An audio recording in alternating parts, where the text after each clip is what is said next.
Hello friends, how's it going? Welcome back to the channel, and welcome to a new series I have for this channel called Road to Requiem. So this is a series where I plan on playing the games I deem most relevant to play before Resident Evil 9 Requiem. And right now these include the RE2 and RE3 remakes, as well as both Outbreak games. As these are the games most connected to Raccoon City, and I have played the original RE2 and 3 about a year ago on this channel, so I'll link those down below. But without further ado, let's re-enter the RPD and run for Mr. X one more time. So I just want to get this out of the way. This is my favorite Resident Evil game ever. And it's in my top 5, just video games in general.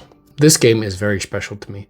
I had played a few Resident games before, but none were like this one. So my buddy introduced me to this game during a very difficult time in my life. I was in a deep depression, and this game just helped me kind of work through it. I owe a lot to this game, and it is now one of my comfort games. So I will be glazing it a bit, despite having some criticisms of it. And to start off, I really love Leon and Claire in this game. I think Nick Apostolides and Stephanie Panicello are just wonderful in the roles, and I'm glad that they were able to reprise them a few times since. They just have wonderful chemistry in the few scenes that they share together. And just a side note, most of these artworks, this Nemesis, this Leon, and this other Leon, are actually from Nick. He's also an artist on the side. And I was actually able to meet him at a Comic-Con a few years ago. He's a wonderful dude. And the other cast in this game are great as well, especially Jolene Anderson as Ada. She's just wonderful. So I'd like to start with the true start of RE2, which is the RPD itself. I just love this version of the iconic police station. The way that you weave through the halls and rooms, unlocking secret passages while avoiding zombies and lickers, is just peak survival horror in my opinion. The puzzles in this section are probably my favorite in the entire game. From, building a bundle of C4 through various pieces that you find around the building in order to blow up a wall to collect a medallion, to the later clock tower puzzle, the RPD is just a rich treasure trove of exploration. And there's few places in gaming that I feel more at home in than this police station. And before we go underground, I gotta mention the Raccoon City outskirts. So while we wouldn't get to explore the city until RE3 Remake, what we get here is great. Kendo's shop is just a wonderful expansion to his shorter appearance in the OG RE2. And I love how Claire's journey to the orphanage is just a reversal of the original's opening. Something that was lost to me when I first played, but now I just adore that they did this. It's such a great way of paying homage and honoring the original. And Misty's even here. I love Misty. Shameless plug to my RE Iceberg videos so that you can find out who she is.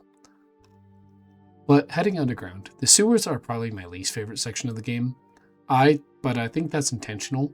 It's a gross, ugly section of the game, filled with just disgusting monsters. Leon and Claire probably hated it too.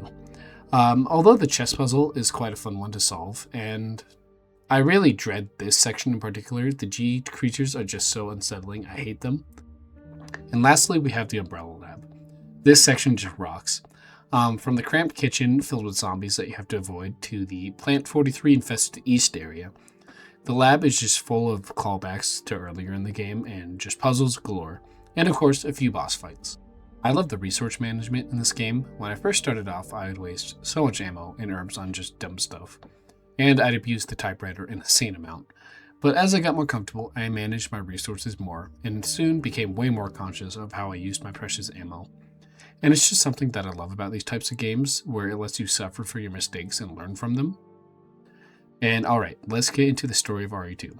So for this run, I did Leon A and Claire B. And the gas station intro is just great. So we got Leon encountering the cop being eaten, which is a hell of a scene. I remember being so scared of that zombie when I first played, and honestly it still unnerves me a little bit. And we meet Claire. Don't shoot! Get down! And the two drive into the city, eventually getting separated when the truck driver rudely crashes into them. That's so not cool, man. And Leon makes it into the RPD and meets my boy Marvin. I love how Marvin is just a mentor to Leon, and we even see in the RE4 remake how much he meant to him, with Leon still carrying the knife that Marvin gave him. And once we solve the medallion puzzle, we are ambushed by Birkin.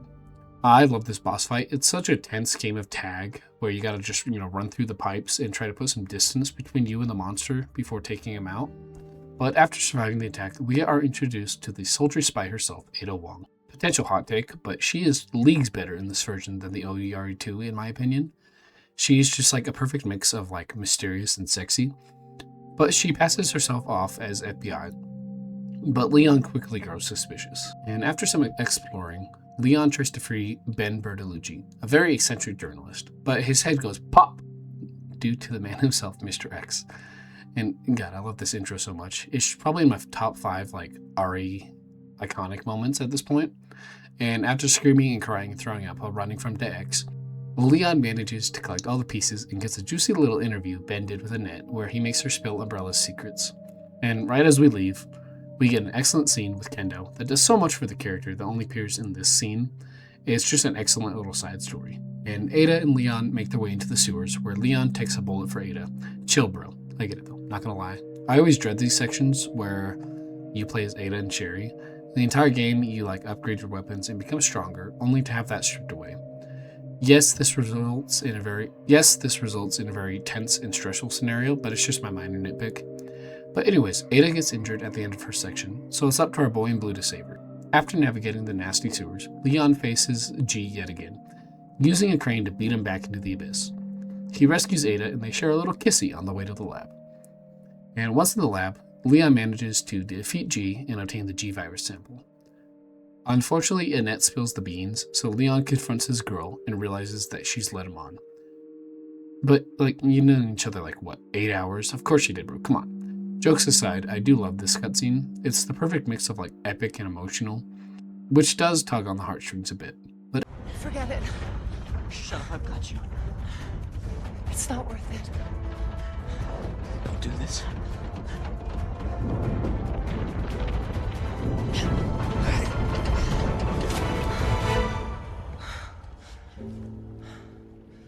Take care of yourself, Leon. No!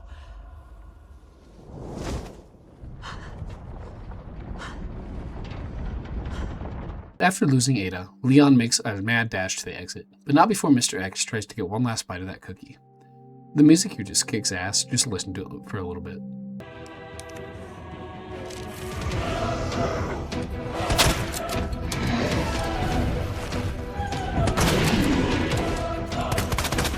After you deal some damage, Ada gives Leon one last assist and he hops on the departing train with just seconds to spare. Just as we get a very awkward reunion with Claire, the game ends with a cliffhanger, hinting that the story isn't over. So, let's rewind and see what Claire Bear was up to.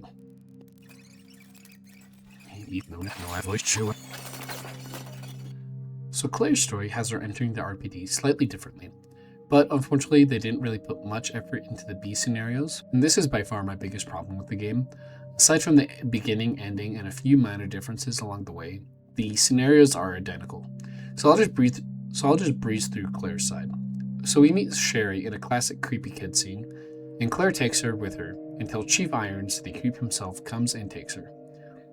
So it's kind of crazy how much he's toned down in the remake compared to the OG. Also, if you read the S.D. Perry book adaptation, City of the Dead of Re2, he's just truly disgusting in that one. But it's more implied than outright shown here what he does, even though he does have a little corpse on display at the orphanage. He's so much worse in the books and in the OG. But after solving the power panel puzzle, we switch to Sherry to play the most horrific scene in my opinion. And I want to provide a trigger warning for child abuse, so I'll just leave a time code to skip to on screen now. But this whole scenario was just truly upsetting the first time I saw it. Just the image of a small girl being chased by a man just made me more upset and scared from any other monster in this game. And I will always dread playing this part when I begin a new run.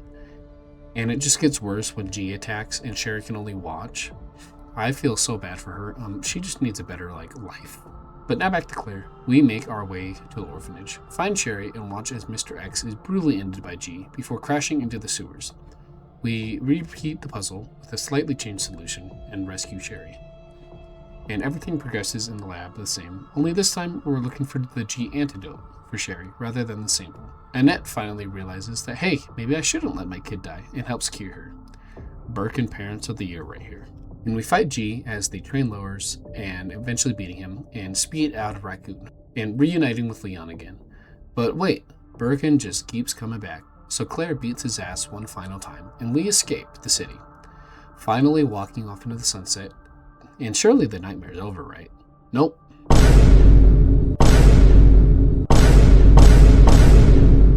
But before we finish, I would be remiss not to mention the bonus modes in this game. So first off, we got the Fourth Survivor and Tofu Survivor. So these are a mad dash from the sewers to the RPD gates while facing all of the enemies in the game. And you play as Hunk and Tofu in both. This mode is my personal hell, and to anyone else who's ever platinumed RE2, you get it. It's genuinely a rough time. And next we got the Ghost Survivors. So this is a mode where you must make your way through different maps with a set amount of items. The only way to get more is to kill these backpack zombos or these little gumball machines. And in the first one you play as Kendo, then as Catherine Warren, the girl Irons killed in the original timeline, and finally the soldier known as Ghost. And once you've completed all three, a fourth one will unlock called No Way Out, where you play as the sheriff from the intro in the gas station.